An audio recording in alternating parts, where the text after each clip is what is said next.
Monogam-ish Podcast contains content intended for mature audiences. The views expressed here are for entertainment purposes only. Please enjoy the show. Hi, Ishes. I'm Justina. And I'm Kenji. And we're Monogam-ish. Today we have a great guest. I've been looking forward to meeting you, and I was so sad when I didn't think that you responded because it went into my spam folder. And so when you reached out again, I'm like, yes, he wants to come on our show. I know. We're getting into something new. Totally new. And today we have T. Thank you for having me. Absolutely. Yes. From a kink in a cure. A kink in the cure. Yeah. And so it's multiple things. First of all, he has a website that you can check out. But we're going to get into his live, basically almost vagina monologue type-esque performance, where you use your background in and your training from Goddard College and do a live performance. Correct. So let's start. Where should we start with this? Let's start with how you got into it, like back school-wise. It actually starts before school. Okay. So having entered into the kink and sex positive community in Seattle, I was fortunate enough to connect with people in Seattle. Okay. And they had you might call it a sex club. Okay. But it was unlike anything that I've seen before or since, because it was really more like a community center for kinky and sex-aware adults. Okay. There was no drugs, no alcohol. It's not a bar. And it was 18 and over. Okay. So it was really just this inclusive environment where college-age people and people that were curious about different aspects of their sexuality could come and explore to whatever their level of comfort was. Really? They had different events every night of the week, and some of them were like no nudity allowed, but so you could still come and just like have a game night and conversations in a sex positive and kink friendly environment where people were talking about these topics, but you didn't really have to face them yet.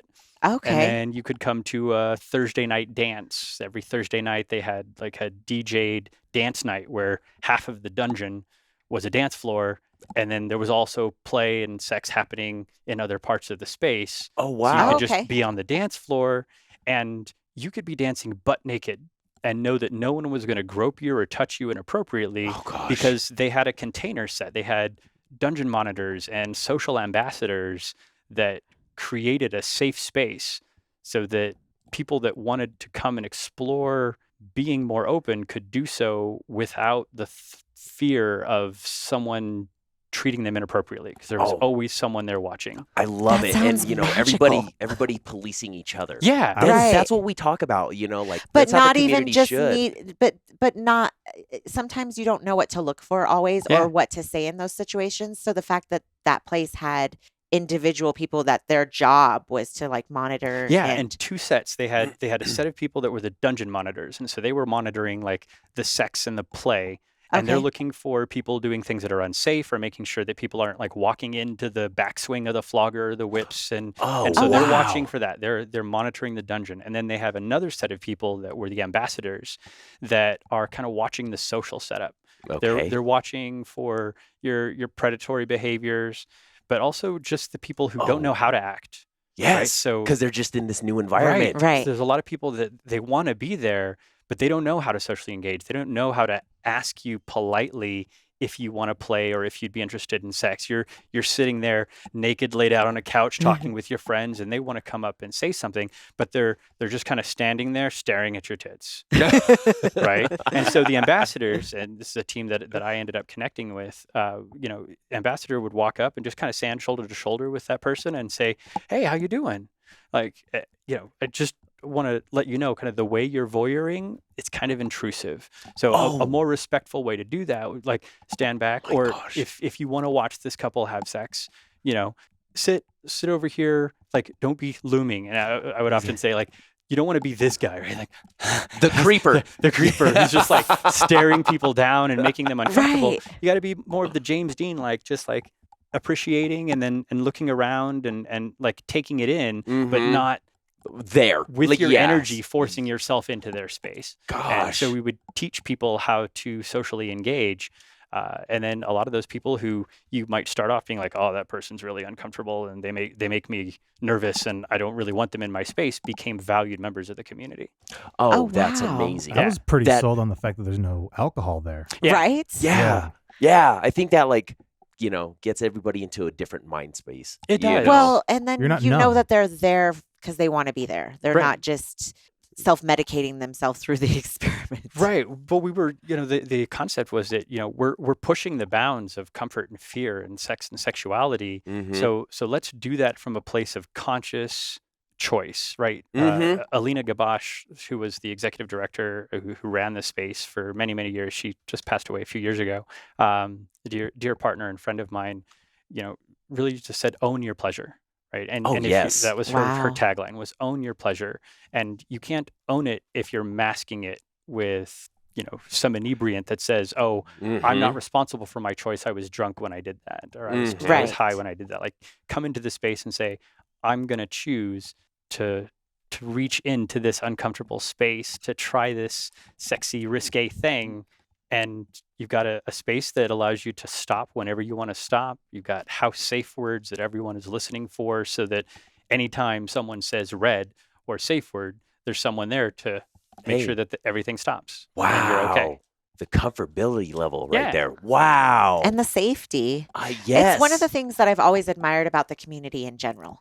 I think there's a lot of misconceptions that it's not safe, and it's one of the safest places that I've ever felt. Even when it comes to major events, like public events, like Pride. Yeah. I feel safest at Pride in terms of, worrying about certain things happening than I do at other events that are less sex positive and more vanilla type events. Right. Or the share event. Right. Yes, exactly. Absolutely. share. The share event is awesome. Like you say, with your dressing and everything else, and it's not like inviting people to just come up and grab you or grope you or anything Right. else, and take it past that level. Right. Just the freedom of being able to be half naked or naked in a place like that and not have to worry about, and I'm not saying it's never happened. There's those rare times that somebody comes into the community or comes into a sex positive club and doesn't know the etiquette or does and just chooses to ignore it. Mhm. And so those instances do happen, but far less than would ever happen in a normal Right. A more vanilla space. vanilla club. Right. Right. Mhm. Yeah. I get surprised when I go to, normie environments. Right. Right. Normie, and I'm like, oh, I can't actually be that vulnerable here. These people don't know how to react. Yes. Right. Either it's going to make them uncomfortable, or they're going to take it as an offering or an invitation for something that it's not. They don't know how to respect, a scene or a space. Right. And it's this reminder that I've been in this bubble of, Yes. of consent and communication that has to happen. You have to have this open level of communication to create that kind of safe space. Mhm. And when that's not there, it's not safe. Yeah, exactly. Exactly. The normie. I love that. I love how you put it. Have you ever been to a place like that anywhere else? There are spaces that continue to try to do similar things.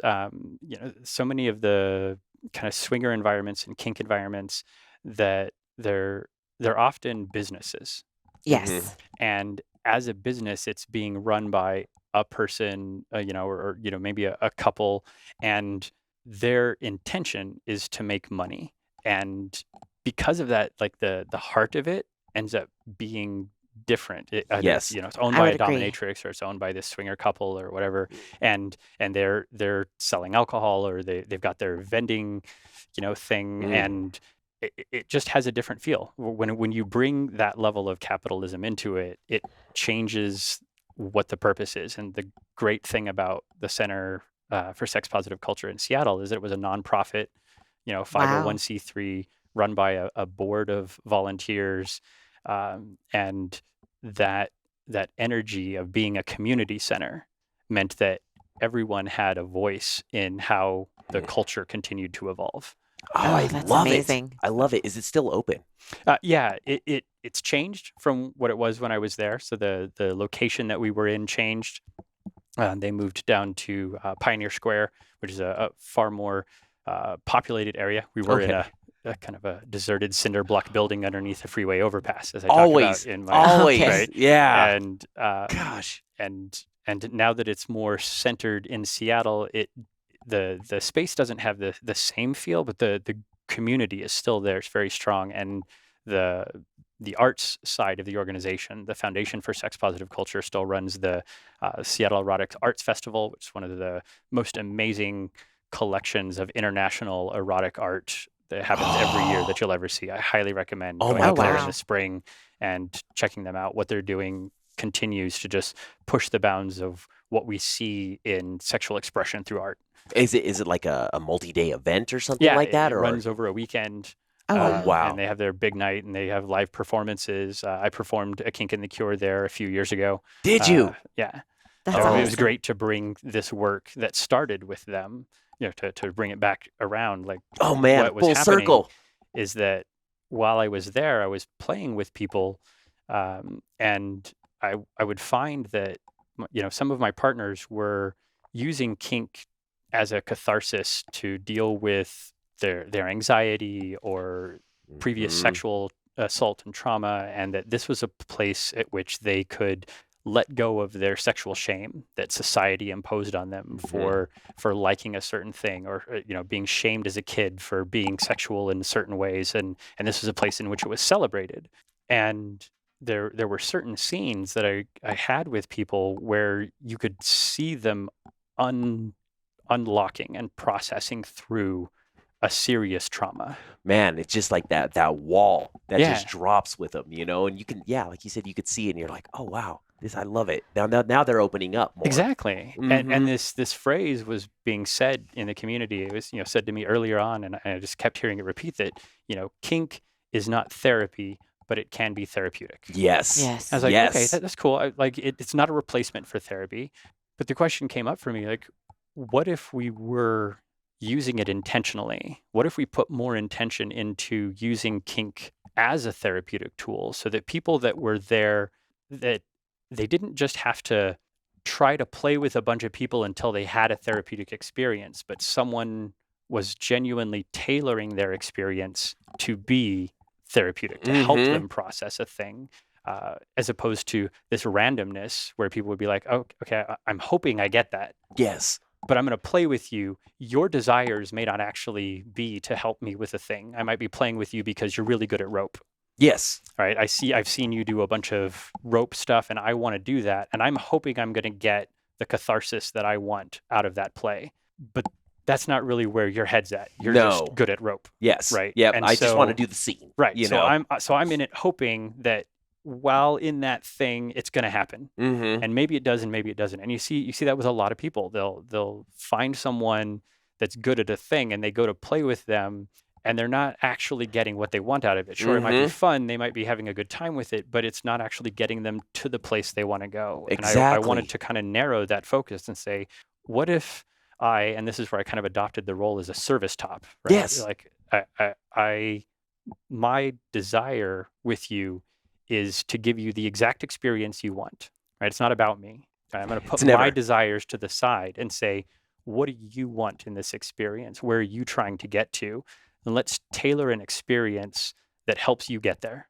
That helps you get to the subspace, that helps you overcome the trauma, that helps you connect to whatever it is that you're trying to do. Let's build that and let you have it.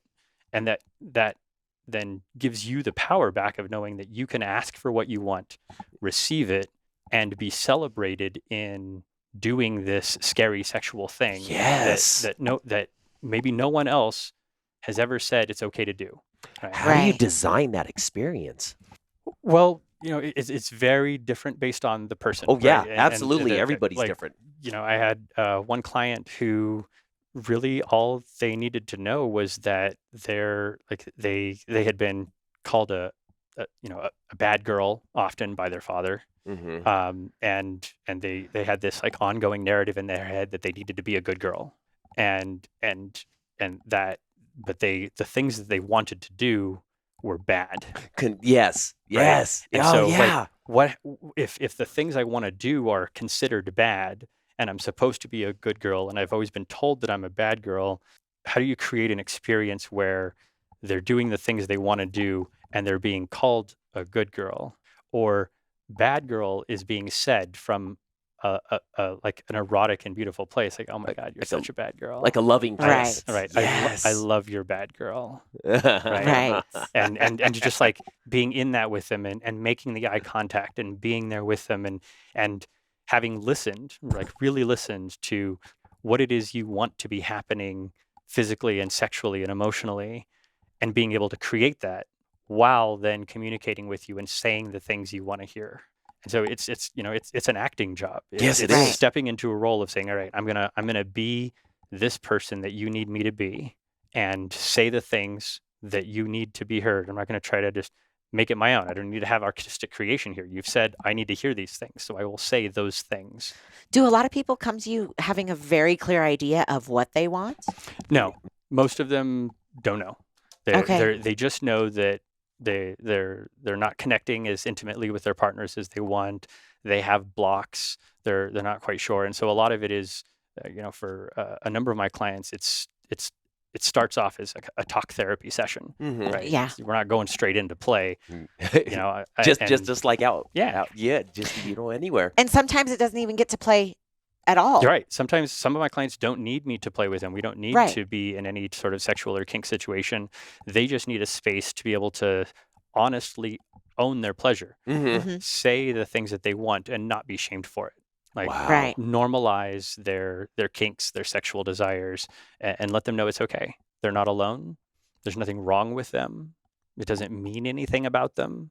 We just start stripping away all of that shame, the religious shame, the familial shame, like whatever it was that was laid on them, and just dispel it.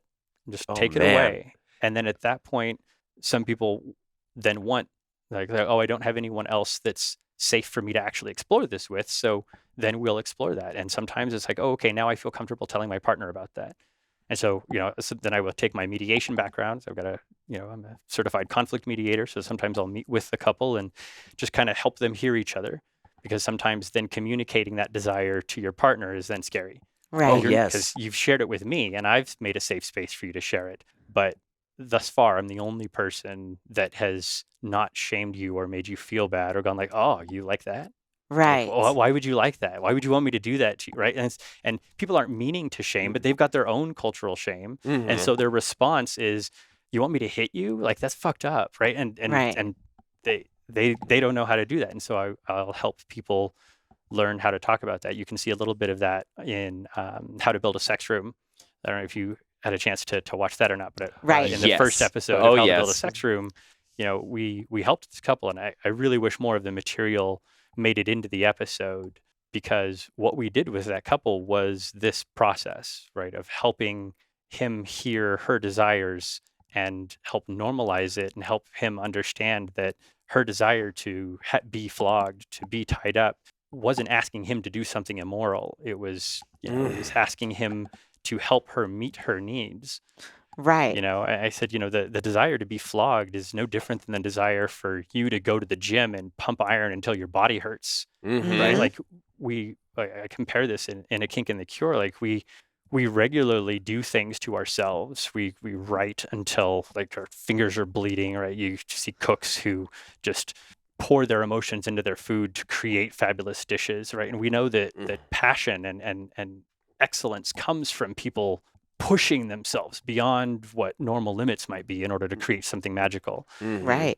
But if what you need is someone to help you with that, if I want to be flogged and I want to just sit there in my endurance and go until I can't take any more and know where that limit is, I need someone to help me with that, right? Otherwise, we call it self-harm. Now, I don't want to shame self-harm either, because some people have found that path for themselves and they healthily engage in a level of self-flagellation or self-harm to find that endurance point. But I don't think that's any different than getting in the gym or running, marathons where you're just killing your body. You're just taking it to its absolute limit.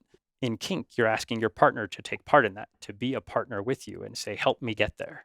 Right. And so that's what was really like behind the scenes of that first episode, was us like helping this couple like be able to communicate to each other so she could say to him, this is what I want and need, and me kind of helping him get through his shame about like, oh, you don't hit women and I shouldn't hit my partner. It's like, this is deep tissue massage. You're just using a flogger. This Right. is right. This is you just helping them de-shame and get to have an experience they want to have consensually. Like they have asked for it, you're doing it. If they want to stop, you're going to stop. Like all of those things are in place. Let yourself give that to them. And thus ended up with what you saw in the episode. Wow. Right. Do you run across a lot of clients who are scared to tell their partners what they're missing or something like that? Really? Yeah. Really? Because people have been shamed their entire life. I mean, society still today. You know, like you can't be queer or trans without having experienced a heavy amount of societal shame for being other than normal.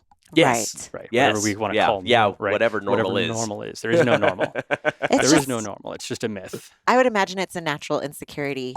Like personally, I would be like, oh, what if I tell him this and he looks differently at me? Yeah. He doesn't view me in the same light Mhm. because I shared something that maybe isn't everybody's cup of tea. Yep. Right. Doesn't vibe with what I'm, grew up with or Right. whatever, Right. Yeah. One of the best sayings that we hear in the lifestyle is don't yuck somebody else's yum. Don't yuck somebody else's yum. Yes. Right. And so it goes that same way where, I wouldn't ever want to do that to him, but sometimes you hear things and you have to take a step back and think, okay, well, then maybe I'm not into that, but they might think the same thing about my kinks, but they're willing to share it with me and we're willing to, so I'm willing to explore it with them.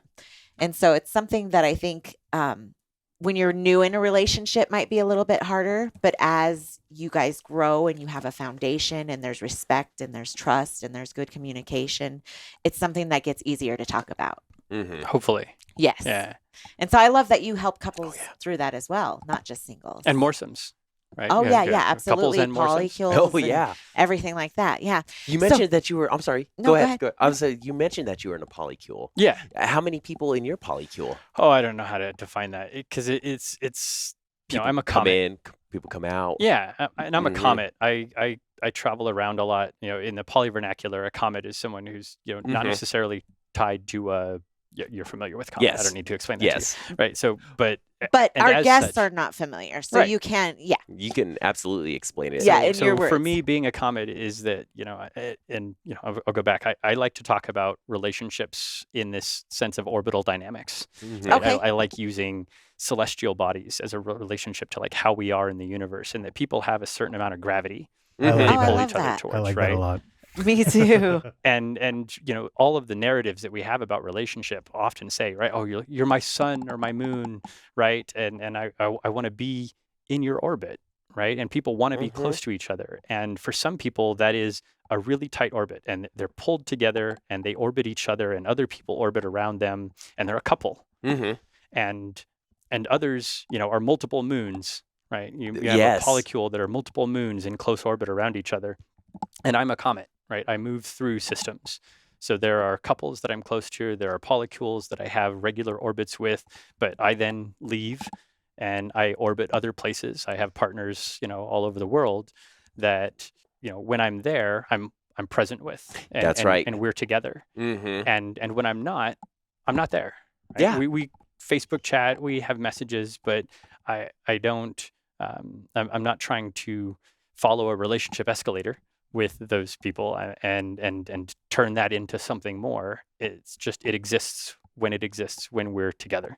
And Wow. and some of my partners are good with that, and we have had 10 15-year relationships where when I'm present we're really close and we're in it, and they're happy to have me there, and they know that I'm going to leave and then I will be back Yeah. when my orbit brings me back around.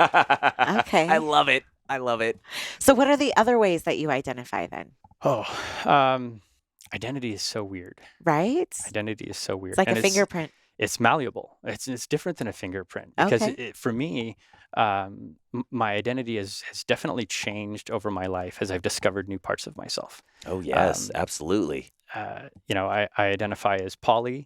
I identify as a comet. I identify as a switch, as a service, whatever. I used to call it a service top, but it's really not even topping because as a Right. service, I and with some of my clients, what they need is someone who can submit to them, who can be the receiver of things, and to put them in a place where they have the power and they're calling the shots. And so like being submissive in that way is very comfortable for me. And I like being a puppy, right? So Okay. in my own kinks, I'm a pup, and I like my head scratched, and I don't do the mask leather thing that a lot of leather pups do. I would Okay. consider myself a leather pup, but like I have dog tags and I've got a collar, and I like to be in puppy mode where I just get to sit at somebody's feet and relax and feel safe. Yes. Okay. You know what I mean? Yes. And I used to identify as bi, but then I had a lot of trans partners. Okay, so I'm not bi because bi is this binary thing. So where does that put me? Right. Right. And when I Yeah. was younger, I was like, oh, you needed to be gay or straight, right? Because I came out in the 90s in the Bay Area. Oh, wow. Right? So like, wow. it's like, and I've known I was queer since I was very young, since elementary school. Really? But growing up in Northern California, it was not a safe space to identify as queer, right? Right. Oh, man. 80s in Northern California, like no, Oh, no, no, no, wow, no. You right? don't tell people those things. That's a good way to, end up dead or in a Yes. ditch or beat up or, Right? And so you keep that in, but it was still part of my evolving identity. And so Mhm. now I identify as, omnisexual or pansexual, and it's not bi, it's, it's trisexual. I'll try anything. Okay. I love it. I hate how everybody tries to like put people in a box, Right. And it shouldn't be like that, because like you said, there's, you're always evolving, and, you're finding new things about you all the time, and different sexuality and whatnot. And so it's just open. Everything should just be open, Well, and so like one of the things that really helped open my eyes to it is my own racial identity, Really? because so I was adopted, Oh, okay. Okay. and I was the darkest person I knew until middle school. Really? Oh, Because growing okay. up in like Yeah. mountain town, yes. Northern California, gold rush Exactly. country, like there weren't a lot of people of color. Yeah, Okay. we have some family from up that way, and Yeah. Right. we can definitely know. And- we definitely understand that. And my family was not openly, overtly prejudiced, racist towards me, but it still existed in our culture, right? There's racist jokes all around, and so and Mhm. it's easy to notice that I'm not as white as everyone else. Mhm. And I was told that I was Native American and German, and I had this identity, but then 23andMe comes out and all this stuff, and then I get tested, and nope, not German or Native American. At first, Really? very early in the science, it was like, oh, you're like West African and like Northern European, right? It's like, Really? okay, so after 30 years of carrying around the identity of being Apache and German, Right. and like that's Yeah. how I identify, I told, no, that's not you. Wow. You're West African, Iberian, Northern European. I was like, oh, what a head fuck, Right? right? And then a few years later, they're like, okay, now we've evolved our science, right? We've learned more. You're actually Puerto Rican.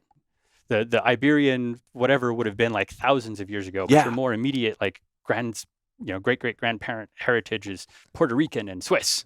And so now I'm okay. So I'm Puerto What? Rican and Swiss. Wow. And so how do you identity is very fluid, Right? right? Just like sexuality. Just like sexuality, like it's really contextual on the culture we were raised in and the information we're given, and sometimes that information is just wrong. Mhm. Right. Sometimes that information is misleading, and what it means to be Puerto Rican for me now, having never been to Puerto Rico and not grown up with any Puerto Rican heritage, is different than someone who's known that they're Puerto Rican since birth and has been connected to that culture. Right. Right? I can still identify in that way because I know I have a genetic connection to it, but I don't have any cultural knowledge of it. And I think that we see the same thing in sex and sexuality, is that people who were never given an opportunity to see themselves as anything other than straight, heterosexual, right? That there is no option, right? Mhm. Especially if you come in a religious community where Oh like, my God. we've got all laws in all these states now where you can't even talk about being gay. Right? Right. Right. So how is someone who is struggling to with their own identity, like they know that they're not attracted to the people they're supposed to be attracted to, and no one is telling them that there's another option. Right. They don't get to see it. They're not allowed to talk about it. Like there's laws against even sharing that. Mhm. And that's where like the underlying philosophy behind A Kink and the Cure is really about, we need to be able to talk about these things and put them on the table and share what's possible. Because what's possible in sex and sexuality is vast. Right? Right. You look around through cultures around the world, and every culture has approached it differently. You've got the Kama Sutra, you've got your, you got your all of the, you got one a book I just finished reading, Existential Kink, right? Just kind of talking about the ways in which we think about our own desires and turning that into personal motivation and helping us get past things like all of these different ways. I really love Sex at Dawn. Yes. Like Yes. the ways in which that talks about like, or even our theory of evolution that we've, followed for generations now since Darwin was really puritanical, and and he was sexually repressed. So of course there's no conversation about anything outside of monogamous sexuality as a branching point for evolution, because that wasn't always the case. Like it's very unlikely that monogamy was the way in tribal cultures of early humans. So let's break that down. Yes. Right. Oh, wow. That's what we're trying to do. I know.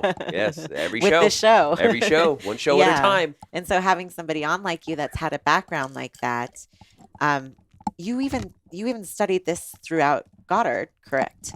Yeah. So it was after meeting with having a number of play partners that clearly had serious breakthroughs in their sexuality through scenes. And, I talk about it in the play where I had one partner who came up and asked me to rape them.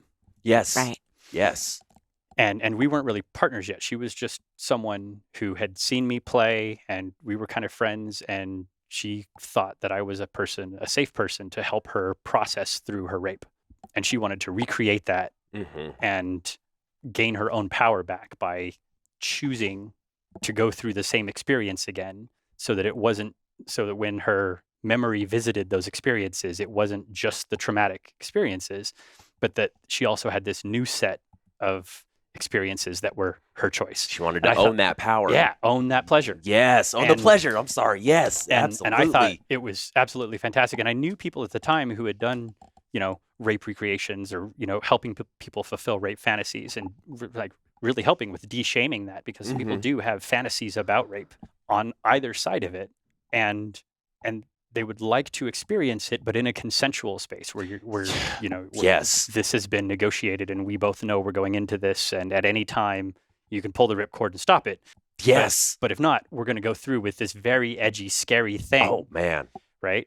And I wanted to engage that with her, but if she was trying to do it from an intentional place of reprogramming this trauma, I was like, I need to get more education first. Yes. Right. I don't want to just lean on my ego and say, oh, wait, I can create this scene for you, but I might just re-traumatize. Right. And that was a thing that, I kind of learned the hard way, that there were partners that I ended up going into scenes with, and did things that I thought were, and this is in my 20s at the time in the scene, I thought we were engaging in consensual play around this thing that they said they wanted to do. And yet, because I wasn't trauma informed, I wasn't aware in the ways in which I was actually re-traumatizing them. Oh man, that's got to be hard. It was a really hard thing to face. Yeah. Like I spent a lot of time in therapy. A lot of time in therapy, like just recognizing that, like, we do the best that we can with the tools that we have. And, That's right. I can't dwell on the fact that I made mistakes when I was younger. I made mistakes when I was learning this material, writing A Kink in the Cure, right? It came from a place of experimentation. And when you're a pioneer, when you're trying to do things that haven't been done before, there's no guidebook for it. No. Right.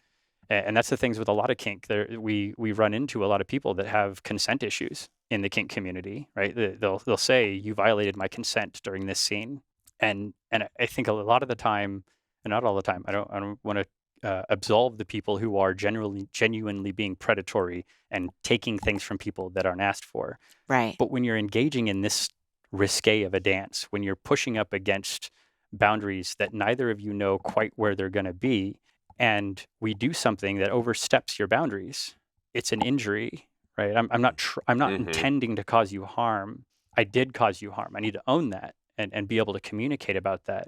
that moment of harm is, I use dance as a metaphor. Like we're trying to do a dance that no one's ever done before. You've never danced these steps. You're asking me to dance steps with you, and I kick you in the shins. I'm sorry. It wasn't my intention to kick you in the shins. I would like to reestablish trust and learn from this mistake and move on. Right. Whereas a lot of people are like, they kicked me in the shins. They're a terrible dance partner. Don't dance with them. Done. That person kicked me in the shins when we were dancing, right? That person hurt me. Mm-hmm. Yes, the hurt happened, but where was the intent? Yes. Both Yes. before and after. Yeah. I think one big thing that we've realized in the community recently, there was drama surrounding somebody that was in the kink community and had already had this type of experience in the swinger community and had, crossed boundaries. And I think the way that you behave after something like that is incredibly telling. Yeah. Yes. If you absolutely. can't own it and come out and say, you know what, I really was a bad person. I really messed up. I want to grow. I want to learn from this. Then I don't think that you should be accepted back into any community if you can't stand up and hold own yourself it. accountable. Own Right, it. right. And so I think it's huge that you are doing that here and in a public space where people are going to watch this and maybe still have some hopefully they've gotten over that or they've been able to move past it. But it, I'm sure, means a lot to them to hear that. I hope so. I know that there are people that don't talk to me anymore because of transgressions that happened. And the best I can do is give them the space and respect their boundary that they don't want to talk about it. Right. Right. And yet it doesn't prevent me from wanting to continue to do the work to learn about myself so that I can be a better person. Right. I don't want to label myself as a bad person because I did things that unintentionally caused harm. It's kind of like the whole conversation in The Good Place. You ever watched that show? Yes. It's really hard when there are so many unintended consequences for things that we do. We take actions with the best of intent, Right. and they have unintended negative consequences, and we have to deal with that. And dealing with it is not something we really teach in our culture. We break up, right? It's one of the things I really talk about against in my poly conversations. Is like, why are you breaking up? Is there a way to change your relationship instead of break up? Right. Right. I know you're familiar with this conversation. Like, absolutely. Like, why does it have to be a full division and disconnect forever because this thing didn't work? Let's modify the relationship. Let's own what doesn't work. And if there's not a way for us to stay in relationship, then we may change our relationship so we're not as close because maybe I can't trust you right now, or I can't trust myself. I recently went through an uncoupling experience with one of my partners. Oh, wow. Because I knew that I wasn't showing up as the partner I wanted to be. Oh, so it came from your spot. Yeah. Okay. And it's like, I love this person. I actually want to be in relationship with them. But I know that I had too much trauma and, everything post the pandemic. And I had a lot of stuff going on in my life. It's like, I can't show up to be the person I want to be. I couldn't show up in a kink perspective. There were these dynamics that we had established as daddy little dynamics. So I can't show up and be a good daddy right now. I don't even feel good about myself. I have to go figure that out. And that doesn't mean I want to break up and not be in a relationship, but it means I need to take space to figure this out. So let's uncouple for a while. And it doesn't mean break up and not see each other. I would still like you in my life, and trying to be in that kind of relationship. I don't have what you need. I think so many people need to hear that. I do too. Because, just in this community, it's like, oh, well, we're not getting what we want from each other. So, good for you. I hope you have a good life, but we'll see you later. And I think that as long as people can take that and change it in their mind to go, you know what, just because we're not getting this right now doesn't mean that we can't have this. And so let's take a step back. Let's talk about it some more, and let's see where we're actually coming from with that, because. And what I actually took from that is the fact that you understand that your relationship with yourself needed work. That's huge, because I think a lot of times people are scared to be alone, or they just are scared to let go when they know that they aren't showing up and they aren't, meeting that person's needs or filling the role that they agreed to. And so the fact that you knew that I need to work on myself, I think that's huge, because you can't have good relationships if your relationship with yourself isn't good. Mm-hmm. And so I think that, and even coming from a therapist, this can happen from anybody.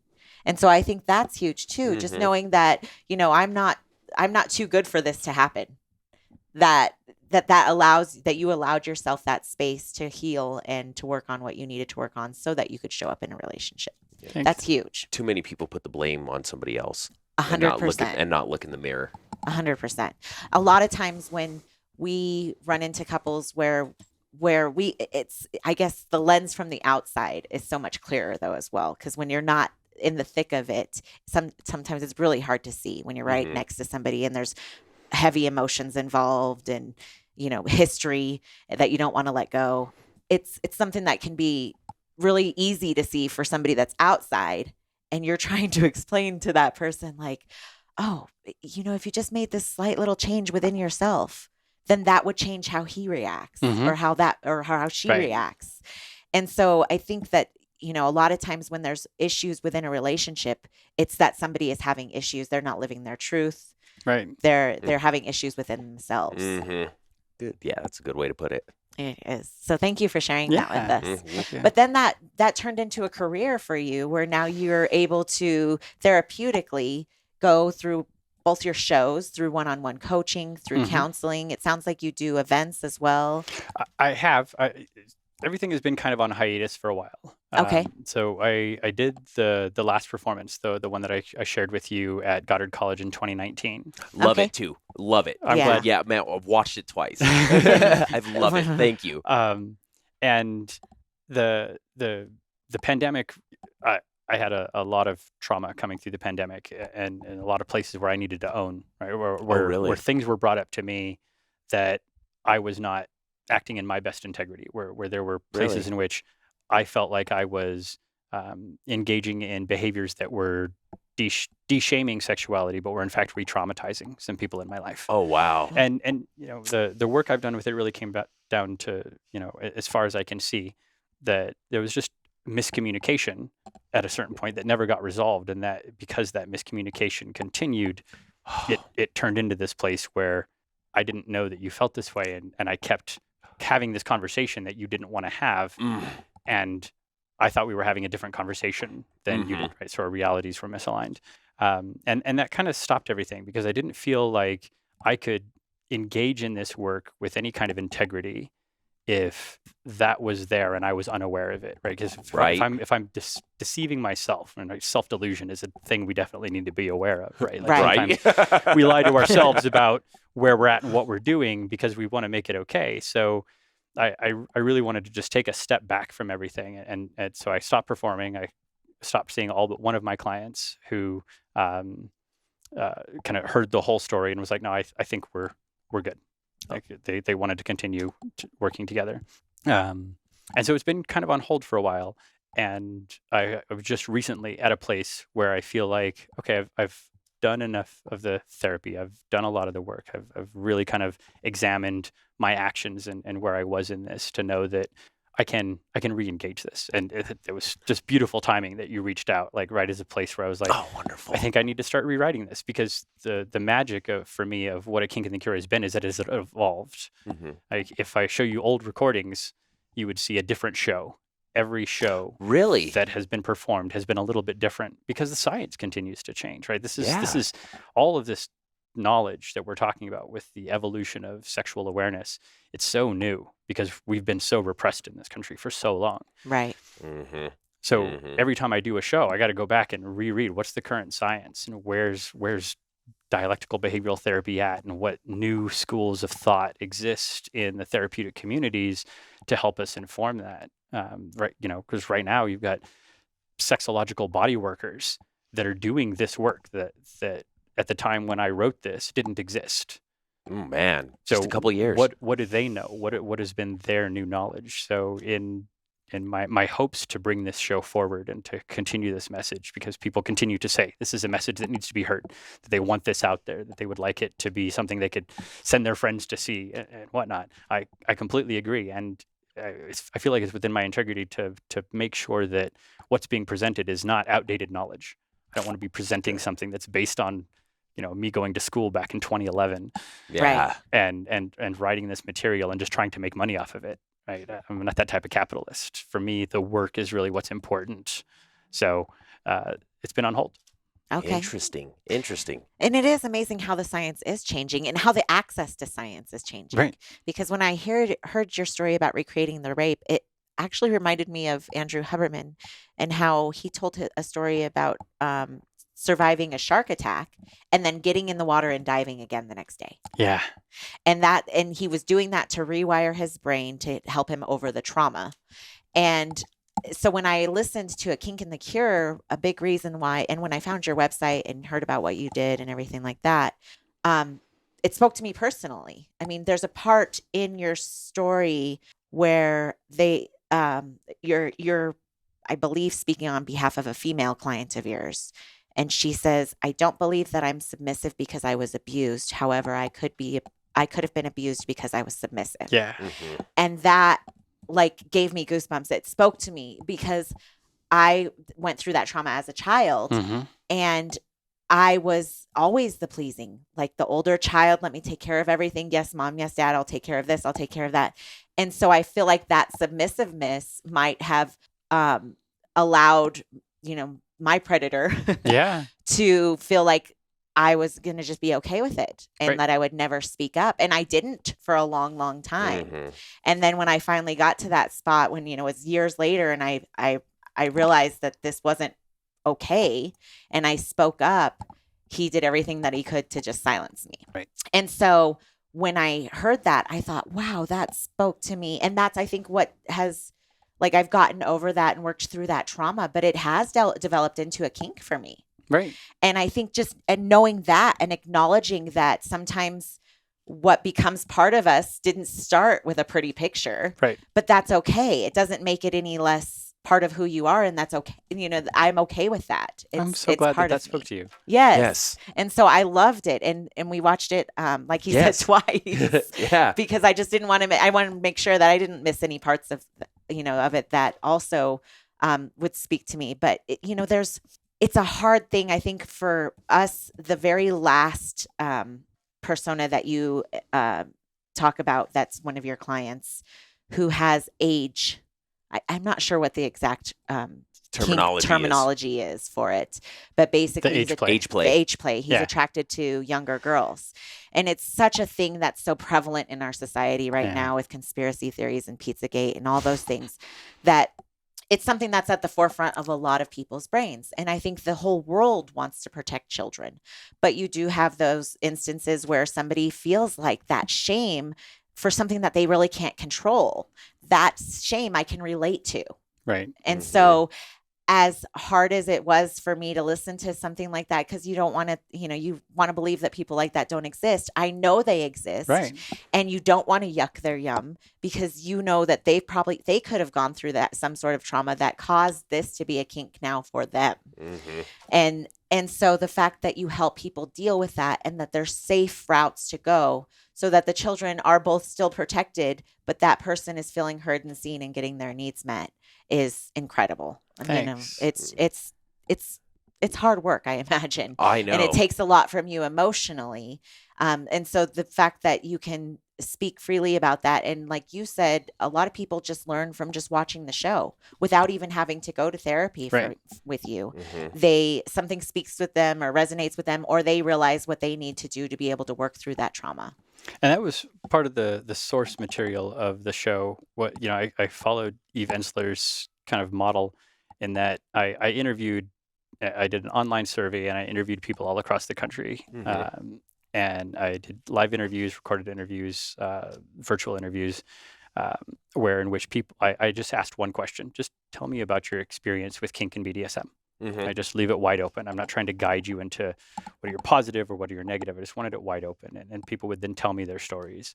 And then I took all the stories that had similarities and just kind of put them into groups and then took their stories apart and then wrote what I would call a composite monologue of, okay, this is submissive men, that were in relationships with dominant women, or in, and let me tell their story. Let me tell a story about people who were, in came from religious institutions, had religious shame, and so like, what are these blocks that had? And there were a few stories that actually just centered on one person's narrative with a few other people's stories in there, and those two were the one you're speaking about, the daddy story, and then the woman who was in a institution that was abused by the medical institution that she was put in because she was disabled. Yes. Right. Yes. And so those two narratives had like one primary storyteller that shared their story with me, with a little bit of some other people's stories mixed in. And the daddy story didn't make it into the work until years after I first published it. Really? I didn't feel like I knew how to write it without like it was too much for the audience at the time. I didn't feel like people were ready for it. And so it wasn't until almost 10 years later that I was like, okay, I think I've done enough work on myself. I've owned my own daddiness and my own like experience in this play to be able to write that story, and help share what that perspective might be. And it's not mine, right? Like each of these stories, there are a few stories in there that are told from my own experience as well. Okay. But most of them are other people's stories that I then wrote. But as the narrator, people will sometimes say, oh, like you had all these experiences. No. Like this daddy experience was something that someone else shared to me that was so raw and so vulnerable. And I was like, oh my God, I can't believe this guy shared this with me. Right? That's what we talked about. Right. It's like, holy crap, did you experience all these, or like how did that come about, And it's just like, well, it takes another level of comfortability to be able to share something like that. I mean, I don't think that I shared that with you. My trauma or abuse for probably years into our relationship. Multiple years. Because you feel some sort of way about it. Shame, you feel broken. There's all these emotions attached to it. And even though you feel like it happened years ago, you can still feel those emotions if you hadn't worked through them. Oh, and man. I remember the first time you like brought that up, and it was just like it was brand new. So raw and real, and you cried right there, and I was like, wow. You haven't experienced this in 30 years. Right. And wow. And you think that you've worked through it, but every time you talk about it again, you might feel a different thing or remember a different thing, or, things come up. And so it takes a different level of comfortability. Yeah. And even when it's somebody that's in a position where I'm seeking your advice as a professional, like I still would feel like I'd have to have a couple of conversations with you before I felt comfortable saying something like that at that time. Yeah. Because I didn't even know how to explain it without feeling broken or being very emotional when I would talk about it. And so it's amazing that you've been able to do this work and help these people. Like I said, I know I've said it multiple times through this show, but it's a space that's very new. And I think that people work through trauma in all different ways. Sometimes it's talking about it. Sometimes it's acting it out in a scene or recreating it. Sometimes it's psychedelics. Right. I mean, there's so many different routes that people can take, and there's not one that works better than the other, but you can use them. Some people might get more benefit out of one or the other. Right. And so having those options and being able to work through it it's huge.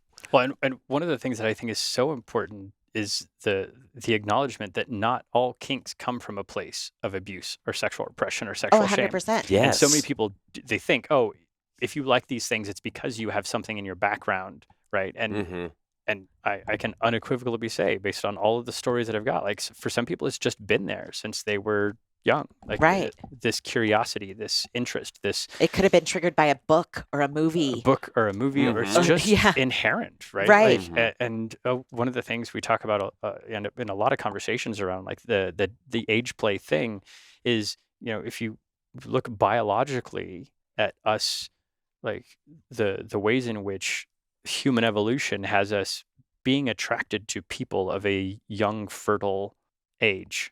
Right, like that they're like, if you just look at humans as animals in evolution, there's a there's an attraction that's supposed to be there in order to encourage attraction, to encourage mating and all of that, right? We're still just animals. We forget that because we've, got all this technological evolution around us that separates us from the animal kingdom, but we're still part of that ecosystem. Right. And it wasn't that long ago that we were really driven by that need. So it's still there, despite the societal impositions that say you can't think about someone as sexual until they're this age. Well, that's pretty fucking arbitrary. Right. And for some people, they can follow that and they can say, okay, I won't think about anyone as sexual until they're 18. And for other people, it's just there. It's just present for them.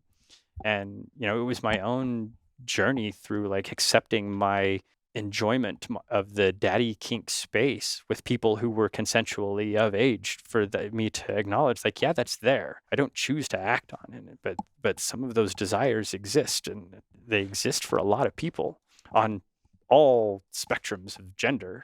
We're attracted to people at different ages for different reasons. We're attracted to older people because they provide this sense of security, and you see them with knowledge, and then we shame them for being in aged gap relationships when sometimes it's the younger person that's pursuing the older person. Right. Right. And we immediately turn the older person into the predator for being interested in the younger person. Right. Yeah. Wow. Why do we make that the problem as opposed to recognizing that a person is seeking something in this relationship? And if it's consensual and everyone is talking about their needs and people are being honest about the inherent power dynamics, right? If they're consensually engaging in something and being honest about what they can and can't provide, what is wrong with that? Right. And I think consent is a big, huge part, the biggest part of our lifestyle, of any sex positive communities. It all boils down to consent. Yeah. And so I think that when watching your show and people get exposed to ideas that make them uncomfortable, it allows them to open their mind and explore, like, well, what is going back to the animal talk? That's there's documented cases of animals having multiple partners, or having group sex, or bonobos. Bonobo conversation. And so a big part of it is the science of who we are, and I agree with especially with birth rates going lower, and it's natural for the fertile women to get a lot of the attention. It's been the natural way that we've evolved as a society. Can I also point out that most of the animals that are monogamous happen to be birds? Really? Yeah, like penguins. Huh. Oh, okay. Yeah, but think about that. They have smaller brains. They have smaller brains. This is true. True. I love where you're coming from with that. Yeah, dolphins, who are most similar to us, they have just sex in their pods. Right. It's just a whole bunch of dolphins just swimming and having sex with each other. Right. And I think a big part of the lifestyle and opening up this idea of sex positivity is just the pure benefit of how, even if it's you're doing it with yourself, even if it's self-masturbation, of what it does for you mentally, the stress relief, the the dopamine hit, all of the scientific parts of it that are the same with animals as as it comes to us and humans, and understanding that we're overcomplicating things. Right. We're causing a detriment to ourselves by shunning, sex and by being not sex in Europe and in a lot of other places, even in sounds like Washington, which is right here in the United States. I thought Denver was pretty progressive, but those clubs and, things that you were exposed to there seem like they were right. Oh man, I think there should be some like in every state. I mean, the idea of some place that's safe, that you can go and you can feel protected and explore your sexuality without having to go, where do you learn that information from? Your friends are just as lost as you. Right. Your parents don't want to talk about it because it makes them uncomfortable. And so where do you learn that? Right now, that unfortunately for most people is Pornhub. Right. Yeah. The worst place that you could learn it They at. should be going to Oh My God, Yes. Right. Right. Okay. If you're not familiar with them, Oh My God, Yes is probably one of the best places to learn about like it's primarily centered around women's pleasure, but Oh, really? it's a godsend for people who want to learn more about genuinely listening to what their partner's needs are and being able to give them what they want. Interesting. Oh. Oh my God, yes. Oh my God, yes. I- OMG, yes. OMG, yes. Yeah. Is that a local place or is it online? It's or- online. Yeah. Okay. OMGS is online, and they're the subject of a number of like studies in sex and sexuality right now on how disseminating this information is beneficial to healthy sexuality and self-acceptance, because it both helps with self-pleasure and helping partners learn how to please their partner. Oh my gosh. So omgyes.com? Yeah. Okay. Oh my gosh. We appreciate you Yes, have given us any so many resources resources. like that's that. been I the love primary it. thing I've been doing in this work is helping people connect to resources that they want to work with. Like another is we were just talking about self-pleasure. So Rewild Eros, a gentleman named Victor Waring, who used to be based here in Boulder and is now in Oregon, is like the person I turn to when like talking about like helping people connect to their own self-pleasure. Wow. Right? Like, Okay. people that have lost the ability to masturbate or enjoy sex and sexuality just in themselves. And he's just done incredible work on it. Oh man. Wow. Victor Waring. Yeah. Oh, I love it. Yeah. Thank You want so your much. Yeah. resources? I'll tell you everyone that has Oh helped my influence gosh. me throughout the decades, Oh because my I haven't gosh. gotten here by myself. I have gotten here through the generosity and the conversations that I've had with colleagues around, sex with people with disabilities. Shanna Katz, who used to be Denver based and is now an instructor at Michigan State University, probably has some of the most impactful, perspective on what it is to be disabled and trying to be in a sex and sex positive environment where people are told you're not even supposed to be sexual because Right? you're disabled, right? Like Right. we're supposed to treat you as something who doesn't have any sexual desires because you're disabled. What the fuck? Yes. Right. Yeah. I think the community needs to hear more of these, because a lot of people don't know where to turn when Mhm. something like this happens or when they're feeling some type of way and they're going, well, where do I look? So we'll definitely get every resource that you can provide and we'll post it on our website with that. So we appreciate that. Thank you very much. It opens people's eyes on multiple levels too, and that's what really we're striving to do with this podcast. Right? Because there's political impacts. Like I don't think people realize how many disabled men and women utilize sex workers because they don't have other options. Mm-hmm. And so, just having those, when you think about it in that case, like that person still has needs, but doesn't feel like they can, they can't drive, they can't go out, they can't meet new people. They feel like this is their only option to get those needs met. And yet it's still something that as a society, we have to, be quiet about and it's illegal and we can't. Shame. Yeah, there's a lot of Stigma, shame and you stigma know. around it when really it's all consensual. There's an agreed upon, I'm going to give you this in exchange for this.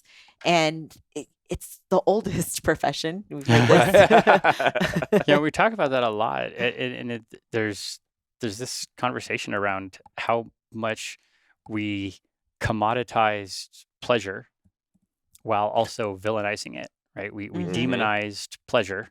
We have sins against pleasure, and our religious community sins, right? They Mhm. call out anything that makes you happy, which is interesting in a country that says life, liberty, and the pursuit of happiness are inalienable rights. But actually, whatever we try to pursue that is focused on happiness, we're told you have to pay for or you can't have, Right. Mm-hmm. right? And then this primary thing that is at the center of human happiness, sexuality, we're told you can only experience it in this container when you're married, when Right. when you have a partner, right? And so it's taken this fundamental human need, desire, and said you only get to experience it in this box, and anything outside of that is criminal. Mm-hmm. Right. Mm-hmm.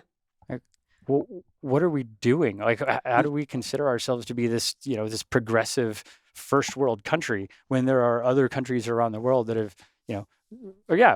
prostitution is legal. Of course you can pay for sex. You're paying for sex anyway. Yeah. Right. One way or another. Yeah, it's all, you're in a transactional relationship whether you realize it or not. Right. That's what I tell her all the time. Right. Everybody pays for 100%. sex one way or another. I love Right. it. Oh man, what a good way to put it. Well, we really appreciate you coming on today, T. I'm going to take a pause real quick, Drew. We're going to run through our notes real quick and just make sure we haven't. Yeah, if there are questions you specifically wanted to ask from the show, or Yes. came Yes, up that yes. you want to. I mean, And Sure, just to we give hit you on. guys a heads up, we are at the hour mark. So Okay. okay, Yeah. just thank you. Yeah, there you go. So you took all of the performances in from A Kink and a Cure and from all these different sources. What were your experiences directly in that? Like, which ones did you perform that you were like, oh, okay, this one is mine. Oh this one goodness. is mine.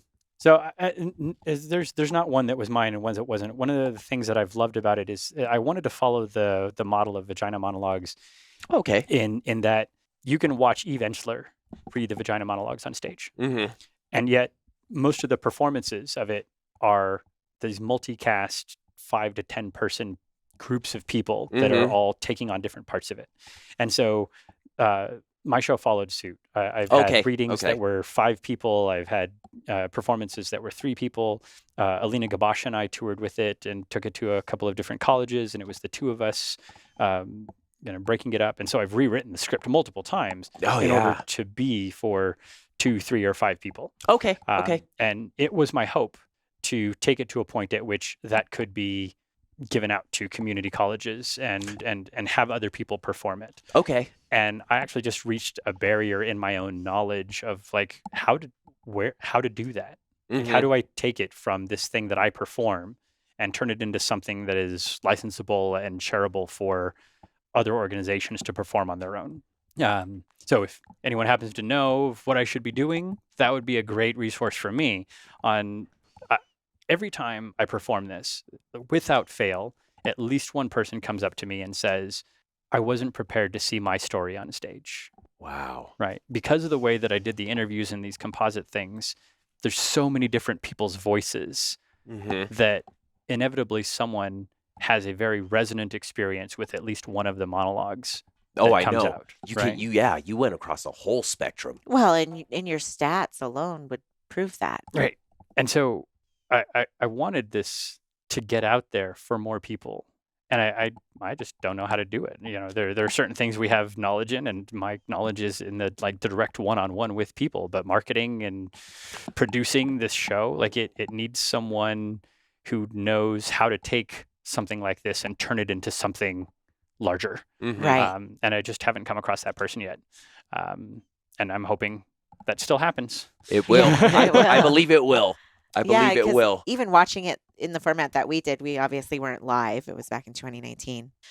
We just put it right up on our TV screen, and like I said, it had a huge impact. Like I knew right away, and I think that with Me Too and so much that we've gone through in the past Mhm. few years, more people are willing to recognize their traumas and work through them versus ignoring them, stuffing them. They never happened if I don't think about it. Right. And I think that's huge for everybody. Mental health in general has been at a decline since COVID.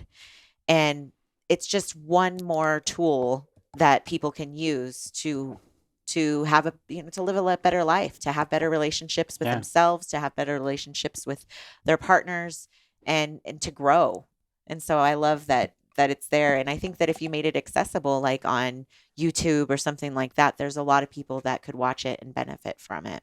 So hopefully you figure out a good way to Thanks. make that happen. Maybe open up a Patreon and people can pay to see it, or even just sell it as a course or something. yeah, you or know? as a DVD, or Yeah. and before now that DVD. I know. DVD. Who buys a DVD? Who buys a know. DVD? I was like, wait a second. They still do though. You'd be surprised. Yeah. There's like a lot of collectors Oh, yeah. and albums that are still very popular. We don't even have a DVD player anymore. He goes, yes, we do. Boys have an Xbox. Yeah. And I'm like, oh, okay. Oh, yeah, forgot about that. So you just set it up as a purchasable download Yes, on the website. yes, absolutely. Digital download. There you go. And I even think that it's something that could be shared with other schools, Mhm. in sexuality courses or Yeah, I mean, I performed it at a number of universities for groups like that, and for like kink groups on campus. And I like group that I'm most proud of performing it for was the Association of Sex Educators, Counselors, and Therapists. ASECT had their conference here in Denver, and I was able to bring it to the ASECT conference and present it to all of these mental health therapists, which ended up connecting me with a lot of local mental health therapists who then would reach out to me when they had clients who were like trying to deal with a certain level of kink or conflict or sexual shame in their therapeutic work, and they didn't feel qualified to help them with that particular thing. Right. It's outside their knowledge base, so they would reach out to me and I would come in and help them as a specialist. Wow. Congratulations. Thanks. You are doing amazing work. And it's hard work because it's still, there's such a stigma around sex in general. And then you add that layer of kink or BDSM and it just takes it even more. And so did you have any pushback from any of your peers? I don't know about pushback from my peers, but there's definitely just a professional challenge in trying to present yourself to the world as, someone who essentially does sex work. Right. I've been a sex worker for years. The work that I do involves directly connecting with people in their sex and sexuality, and that puts people off. Right. It's why I can't be a licensed therapist. I'm not a licensed therapist or counselor.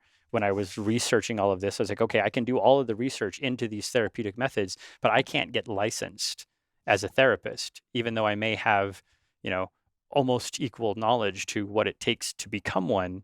Because if I'm licensed, I can't do this work. Interesting. Because sex work isn't legal. Right. Yes. We criminalize anything that actually engages one-on-one with another person. Right. So if I moved to Europe, I could be a sexual surrogate and do this work and it would be no big deal. But here in the US, it all has to kind of happen at this under the radar level. Mm-hmm. Sexual surrogate. I love that. Right? It's needed. It's a huge. There's a need for it. It's a huge industry in a lot of the world. It's a thing that is needed. Right.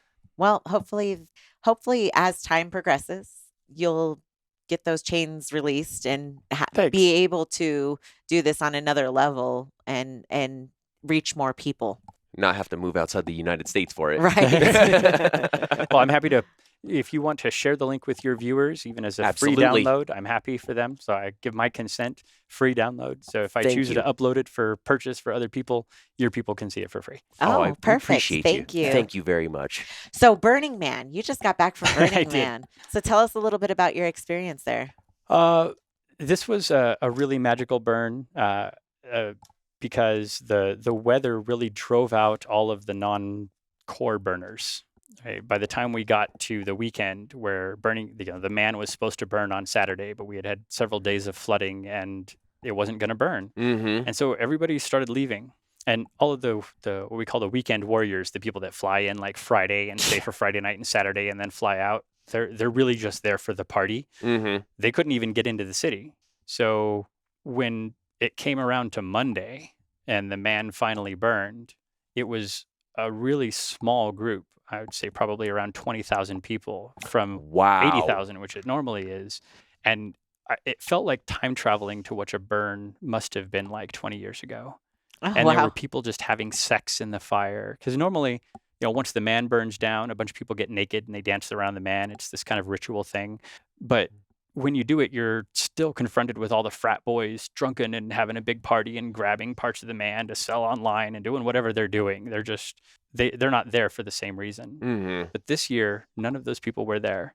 So it was just this incredibly intimate group of like the hardcore burners that came prepared to stay in the desert as long as it took for the man to burn. And they stayed there for several extra days and everybody else left, fleeing the mud. And what was left was just this incredibly intimate gathering of burners. And so it was fucking magic.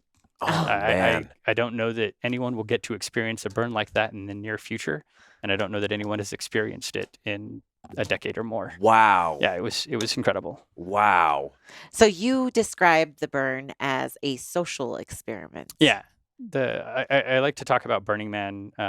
It's not an art festival. It's not a music festival. It is the world's largest social experiment in how to do community better. Because what we're trying to do is come together and say, there's a way in which we can do this where people of all classes, whatever spectrum you're looking at, class, color, race, whatever, can come together and share art and drink together and eat together and have this adventure together without putting these barriers that are based on what you can afford to do, because it's a gifting economy. So I'm gifting things, and anyone can come into my bar and have a drink. And, I was part of the Spanky's wine bar this year. Spanky's is an institution at Burning Man. They've been there for a long time. This was my first year with them. And they provide a safe kink space for people to come in and get buffer massaged and have a happy ending. And you use car buffers. And you go up to the bar and you roll the dice to get a drink. And maybe you need to take a spanking, and you get to consent to that, of course, right? But you roll the dice and say, okay, I rolled the dice on getting a flaming enema. Oh, hey now. Right now. And the number of people that just they're like, this is Burning Man. Of course I'm going to try this. Yes. Right. And then someone stands behind you with a long hose and a blowtorch and goes, and shoots a bottle of, you drop your pants and poof, you get all the hair singed off your ass and you have a flaming enema. And it's this beautiful collection of people that are all trying to meet each other as humans and let go of a lot of the trappings of the external world. And I love that part of it. And because of this weather issue that we had, the people that were left there were the people that were there for that reason. And so I spent one night just sitting in a bluegrass camp, just playing live music, and these just world-class musicians are sitting there playing their mandolins and their guitars, and I pulled out my harmonica and they welcomed me to join them. And we just jammed playing music for 3 hours. Wow. How amazing does that sound right now? It was just so great. It was so great. And we were just talking philosophy and sharing about how beautiful this was and what an intimate experience it was, because we didn't have all of the crazy people who were just there for the party. It was just us. So, wow. And there's a lot of mini local burns that go on in different cities. Colorado has Apogea. Tennessee has To the Moon. Florida has Love Burn. Right? And you help with that one, right? I do. I help with Love Burn. I do greeter and consent education there at the gate. And Love Burn's great because you can fly into Miami and go to the burn. So it's one of the most accessible burns in the country. It's also one of the largest. And because it's in South Florida, it's really diverse. Yes. You've got this strong Cuban Black, population that is coming in and bringing culture into burns, whereas in remote Tennessee you don't necessarily have that. Tennessee's got a community-centered burn. They do community like nobody else that I've seen. Lakes of Fire up in Michigan, it's great, really wonderful burn around a lake. They've all got their unique pockets of culture in different parts of the United States, and because Florida is so diverse, you get this beautiful, diverse community of people that have come in there. So we've had a lot of friends that have gone to Love Burn, and they love it. Come to love it, yeah. And Florida in February is a great place. It's a great way to escape Colorado winters. Right. Do you only help out with Love Burn, or do you help out around the nation as well? Right now, it's just been Love Burn. I have been talking with the Tennessee community about being on their leadership team, and that's been of interest. But I've also got, I have to continue to make enough money in doing my own work. And so that's kind of post-COVID is really me trying to figure out what I'm doing. Right.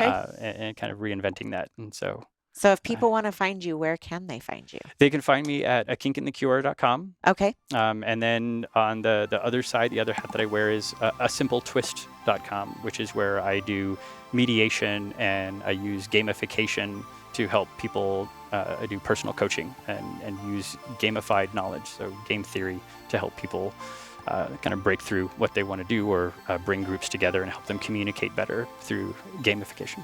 Oh, wonderful. Wow. Play a board game together, and it will show you how you communicate, and then I break that apart.